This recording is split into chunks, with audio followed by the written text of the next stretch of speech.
Noite, estamos ao vivo, eu acho que sim. Deixa eu aguardar o pessoal entrar. A Marcela já entrou, seja bem-vinda. A Maslova, de Paula também, seja bem-vinda.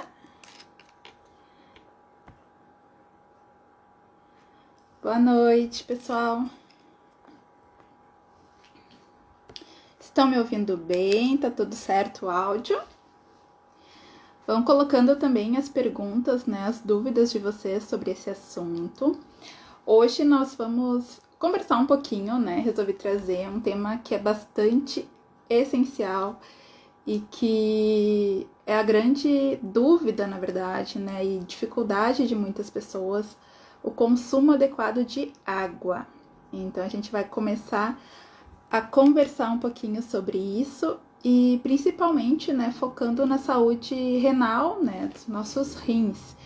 Então, devido à sua importância, né, dessa ingestão de água para a saúde renal também, tá? Então, vocês vão chegando, vão mandando as perguntinhas e eu vou dando início, então, né, à nossa live de hoje, desse projeto, que cada semana eu trago um assunto, né, das perguntas que eu mais recebo em consultório, tá certo? Bom, pessoal, falando então de saúde renal, né, de rins. Primeiro de tudo, né, vamos entender um pouquinho qual é a função dos nossos rins, né? Então, ele serve, né, esse órgão para filtrar todo o sangue que vai passando, todas as substâncias, né, que está circulando pelo nosso corpo. E é esse órgão, né, o nosso rim, que decide o que é substância boa para o nosso organismo e que ele precisa, né, para o nosso corpo, para as funções fisiológicas, e o que é funções que não são tão desejadas, tão agradáveis assim, né, que são substâncias tóxicas. Então, por isso, ele direciona, né, para a bexiga para ser eliminado juntamente com a urina. Então, basicamente, essa é a função do nosso rim, tá? Para vocês terem mais ou menos uma noção, uma ideia, a gente filtra, né? Sai, né? O coração bombeia o sangue, né? Vai para os rins. Esse rim decide o que é bom, o que é substância boa, o que é substância tóxica, né? E daí o que é tóxico ele manda lá para a bexiga para a gente eliminar. Essa filtragem que a gente faz diariamente, né, dessas substâncias que o rim, né, separa o que é bom, o que é ruim, né, o que vai fora, a gente acaba fazendo essa filtragem em média de 180 litros por dia.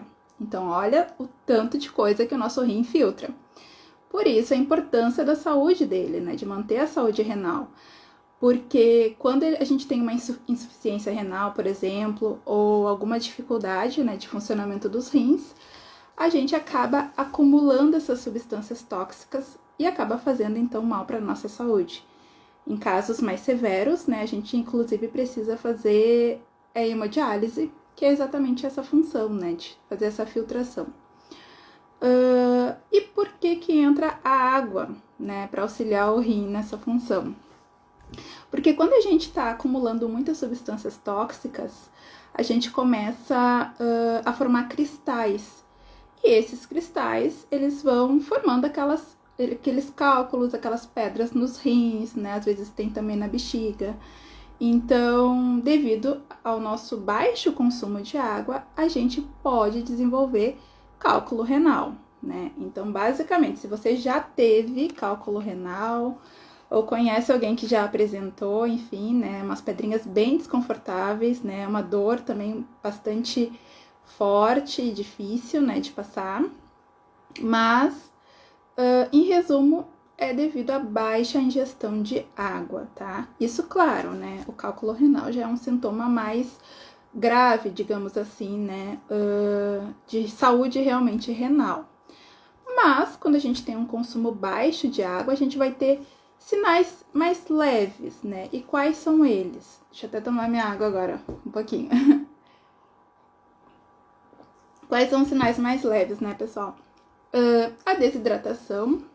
Então, a gente vai ter dor de cabeça, vai ter a enxaqueca, Vai ter também o aumento da nossa temperatura, né? Então, em dias muito quentes, a tendência é a gente ingerir, né, mais líquidos para regular a nossa temperatura. Então, a água tem esse papel, né, bem importante. Questão também, né, de sistema circulatório, que a gente precisa, né, ingerir bastante água para essa função, essa filtração dos nossos rins. Questão do cabelo, a gente vai ter, então, cabelo mais frágil quando tem baixo consumo de água, né, desidratação. Opa, tá caindo aqui meu telefone. Deu. Que mais? A unha mais frágil também. O turgor da pele, né, uma pele mais ressecada, isso também é um sinal de desidratação. O nosso músculo, né, o nosso músculo ele contém muita água. Então, quanto menos água a gente ingere, né, a gente acaba também dando, né, menos líquidos, hidratando menos as nossas fibras musculares. Outro ponto importante, né, 70% do nosso peso também é composto por água, né, no indivíduo com peso saudável, né, indivíduos com obesidade já é um pouquinho menos, em torno de 55% do seu peso vai ser água, tá? Que mais? Para absorção de nutrientes, muitas vezes algumas carências nutricionais, né? Tá muito relacionado com a desidratação. Então, às vezes não adianta a gente sair tomando vitaminas e suplementos, né? Se a gente não faz uma boa ingestão de água também. E auxilia no emagrecimento. Por quê? Né? Muitas vezes a gente tem a sensação, né, de que é fome, mas na verdade não é. Na verdade, a gente já está entrando num nível de desidratação que o nosso cérebro, ele acaba, então, dando esse sinal de fome, mas para a gente ingerir alimentos e, de certa forma, também tá ingerindo líquidos, né? Porque todo alimento, enfim, se for uma fruta, se for uma verdura, ou se for um suco, querendo ou não, a gente também vai estar ingerindo água junto com esses alimentos. Então, muitas vezes, quando a gente tem aquele primeiro sinal de fome, se você toma assim um copo de água e vê que realmente não passou, aí se confirma realmente que é fome. Mas se você tomou aquele copo de água e ficou tudo bem, então na verdade era uma desidratação, tá? Um ponto importante, né, que eu gosto de salientar. Quando a gente vai sentir a sede, é um sinal, é o nosso primeiro sinal assim de desidratação. Então, o ideal é sempre a gente consumir a água antes de sentir a sede, né? Então, não precisa deixar a sede aparecer. Então, a gente pode ir tomando, hidratando, né, ao longo do dia, tomando aos goles, né? Não precisa ser um copo muito cheio de uma vez só, uma garrafinha, enfim. Mas essa seria a forma mais correta da gente sempre se manter hidratado. Por quê, né? Tem vários fatores que vai influenciar. Então, a questão do clima, né? Agora, verão, né? A gente acaba ingerindo mais água. Mas a questão de temperatura externa, né? A gente perde muito suor. Na respiração também a gente acaba perdendo um pouco de água. Então, a gente desidrata mais fácil. Questão da idade, dependendo da fase, por exemplo, mulheres, né? Acabam perdendo mais água. Muitas vezes, se são mulheres que amamentam, então adicionem um acréscimo maior de 700 ml, né, de água em decorrência da amamentação. Que mais, né? A idade, o peso também influencia. Atividade física, então também, né, a gente tem uma demanda maior de líquidos, tanto pela questão que eu falei antes, dos músculos que precisam de mais água, quanto a questão também do exercício, né, que a gente tem um gasto energético maior e também precisa repor, né, os eletrólitos. E qual é a quantidade de água? Tô vendo que vocês estão mandando perguntinhas, depois a gente vai passar aqui para responder também. Qual é a quantidade de água que a gente deve ingerir, né? Claro, tem aquela média de 2 litros a 3 litros, né, que a gente menciona para a população em geral, mas de uma forma mais assertiva, seria em torno de 35 ml para cada quilo de peso que você pesa. Então, isso vai variar bastante, né? Claro, como eu mencionei, dependendo da sua fase de vida, isso também vai interferir. Uma coisa também que é interessante de comentar, né?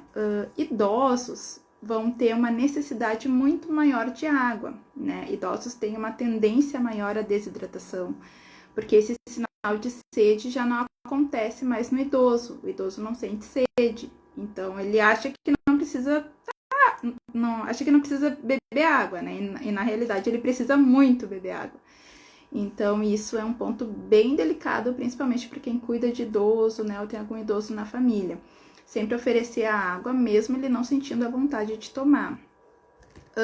Tomando aos golinhos mesmo, né? Mais lentamente. Então, homens, a gente sempre faz um cálculo, né? Que geralmente vai dar, em média, um consumo de 3,7 litros, né? Para homens. E mulheres vai ser em torno de 2,7 litros, né? Uma média, em geral, para se manter, né? Hidratado. E aí que entra o grande porém, né? Muitas pessoas têm dificuldade de tomar toda essa quantidade de água, né? Às vezes o paciente chega em consultório e consome uns 2, 3 copos, né? De 200 ml, ou às vezes uma garrafinha, né? De 500 ml. Então a grande dificuldade, assim, ó, 99,9% das pessoas que passam por mim, todas elas não conseguem ter um consumo 100% ideal de água. E aqui entra um detalhe, tá, gente? Porque a gente não armazena água. A água é um hábito essencial, importantíssimo para a nossa saúde e que deve ser realizado todos os dias. Então, a gente realmente é um trabalho de formiguinha, colocando algum lembrete no telefone, alguma anotação, colocando uma garrafinha na nossa frente, né, levando com a gente junto, porque se a gente não ingere, né, a gente acaba a longo prazo esquecendo, e daí passa um dia, daí passa 2, aí quando vem 1 mês, 2 meses, e quando vai ver, já tá manifestando alguns sintomas bem sérios da falta de água no organismo, né, e também prejudicando a função, né, dos rins, sobrecarregando, né, a função renal também. Deixa eu só voltar aqui, que eu acho que tem algumas perguntinhas, daí eu já vou respondendo aqui. Deixa eu ver aqui.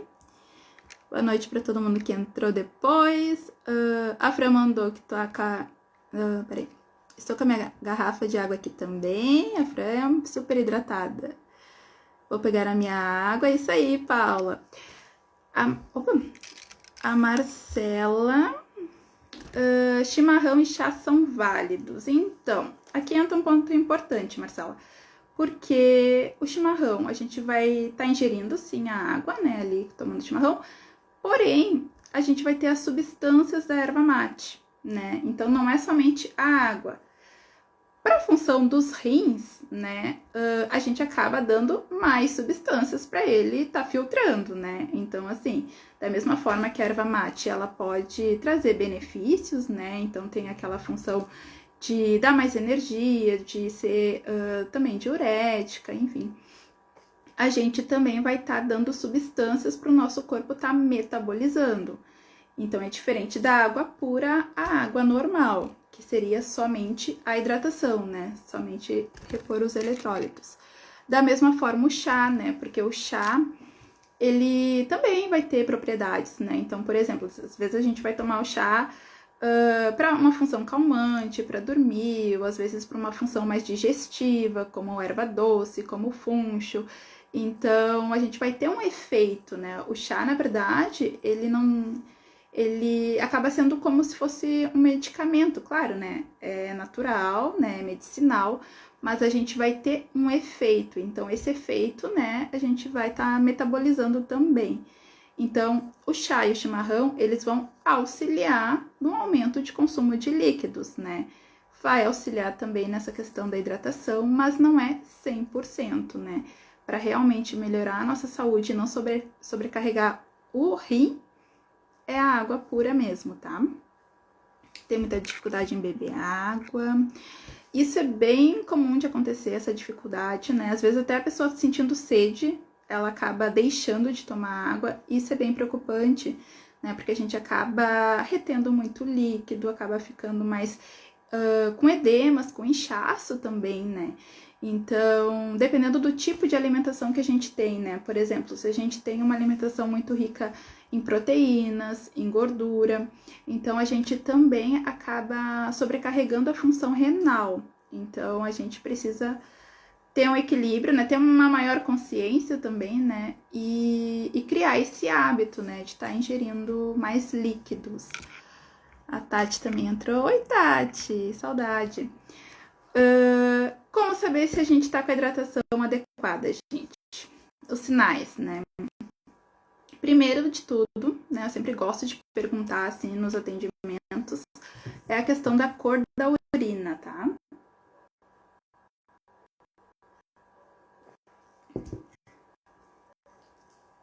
Porque... mais uma pergunta, mas já respondo essa aí. Porque a cor da urina, quanto mais escura, a tendência é que a gente esteja mais desidratado, então é sinal que o nosso rim ele tá com pouca água, então ele tá retendo mais água, ele tá eliminando o mínimo possível. Então, assim, se você urina pouco e se a sua urina é muito escura, você está desidratado, tá? Isso é o primeiro sinal que a gente tem. Outra questão, né? Dependendo da alimentação, a cor da urina pode alterar um pouquinho. Se você toma alguma suplementação, algum remédio, também vai alterar um pouquinho. Mas, em geral, né, a urina, a gente sabe, né? Cada um sabe, assim, mais ou menos, né, como é que é a nossa cor da urina saudável. Então, quanto mais translúcida, quanto mais clara, melhor, tá? É sinal que a gente tá indo no caminho certo. Outra coisa que é bem comum de acontecer, né? A questão de intestino preso, prisão de ventre, né? Então, isso é relacionado com a falta de água. Então, se você sente esse mal-estar, se você tem, assim, essa questão de intestino mais preguiçoso, aumenta o consumo de água, que isso também já vai se ajustar, né? Então, no caso, isso também é um dos sintomas de desidratação. E também a questão de cansaço, fraqueza, né? São sinais da desidratação. A Franciele mandou uma pergunta, deixa eu ver aqui. Se tem algum problema em tomar mais água gelada do que em temperatura ambiente? Não, na verdade não tem nenhum tipo de problema com relação à temperatura, né? Claro, se for um dia muito quente, né, e você dá aquele choque térmico, né, com uma água muito gelada, você pode, esse choque térmico, né, pode trazer um tipo de agressão, digamos assim, para o nosso organismo e dar aquela irritação na garganta, dar um pouquinho de, realmente, né, de ficar mais resfriado, gripado, baixar um pouquinho a imunidade quando a gente dá esse choque de temperatura, né.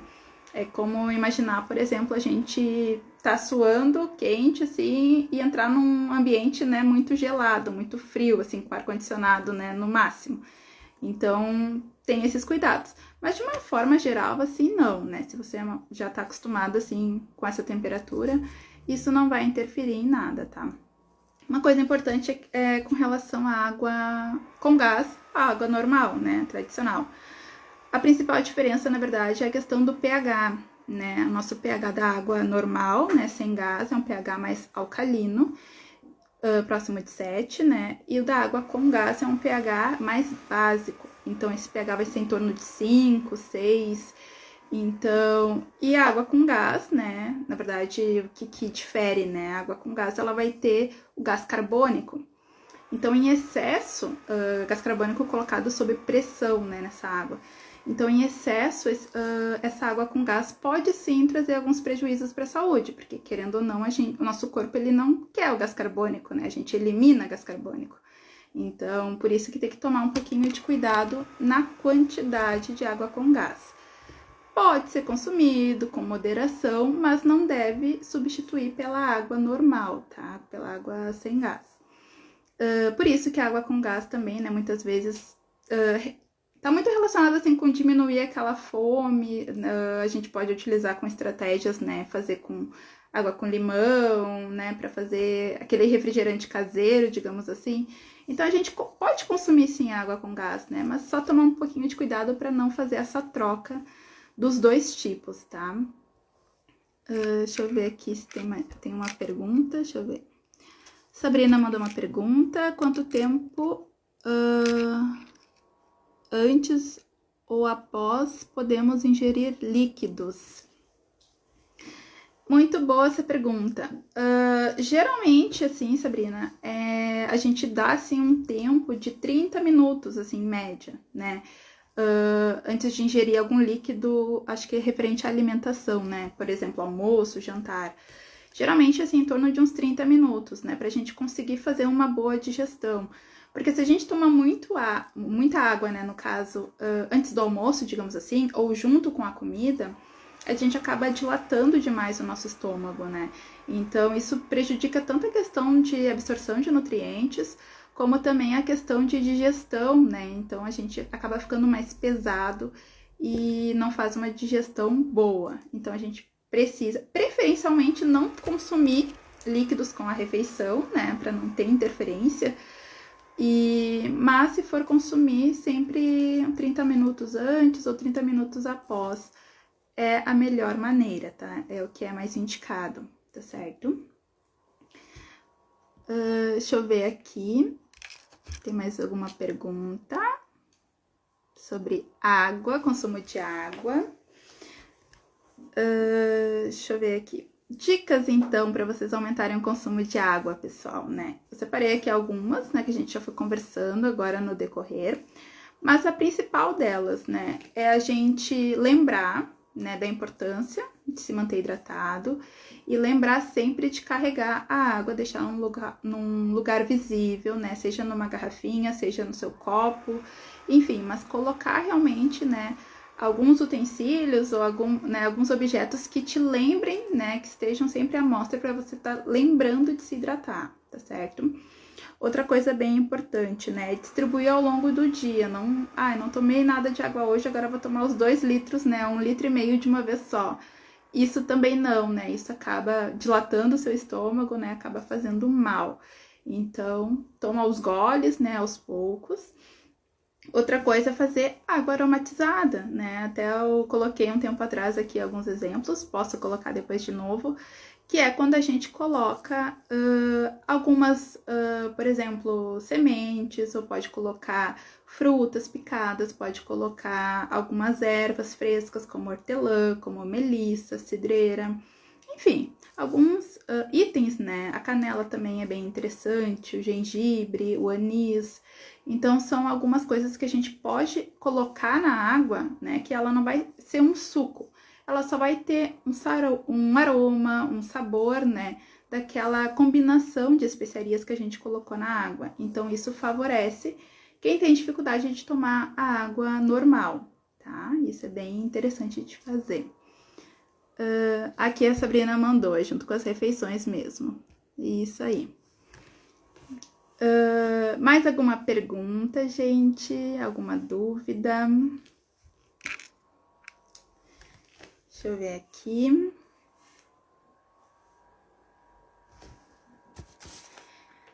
Deixa eu ver se tem mais alguma coisa que eu queria conversar com vocês. Aqui, lembrando da função renal, né? Como que a gente investiga, só pra gente finalizar aqui essa parte. Pra saber, né? Como a gente tá falando de água, de funcionamento de rins, de manter a saúde, né, dos rins tudo certo. O que acontece? Quando a gente tá com alguma alteração, né, de rins, que a gente precisa ter um alerta, né, enfim, ter um cuidado maior, a gente verifica no exame de urina, né, que a gente sempre pede naquele check-up, e creatinina, né, são os 2 exames que vai dar ali um diagnóstico já para o profissional da área da saúde, né, seja um médico, seja um nutricionista, enfim, o médico que você for passar, né, quando você levar seus exames, creatinina e exames de urina, a gente já consegue identificar se o seu rim tá tudo certo com ele, se ele tá trabalhando certinho, né? E se você tá colaborando para a saúde renal. Então, são esses 2 exames os principais, que são os primeiros que dá alteração quando a gente tá com algum probleminha de rins, tá? A questão ali que eu tava falando da água com gás, né? A única coisa que, para algumas pessoas, né, que tem refluxo, que tem gastrite, que tem a síndrome do intestino irritável, enfim, essas condições de saúde, né? E daí já não é tão interessante consumir água com gás. Tirando esse grupo de pessoas, a gente pode consumir sem nenhum problema, né? Cuidando para não substituir pela água tradicional, tá certo? Pastora Adelina entrou também, seja bem-vindo. Gente, eu vou deixar aberto agora um minutinho ainda, se tiverem alguma pergunta, alguma dúvida ainda. Oi, Lucas, o Lucas entrou. Sobre esse assunto, né, para vocês mandarem. Que hoje, na verdade, era realmente uma live bem sucinta, né? Os nossos 30 minutinhos, já chegamos neles, pra gente conversar, né? E tirar essas dúvidas sobre hidratação e a função renal.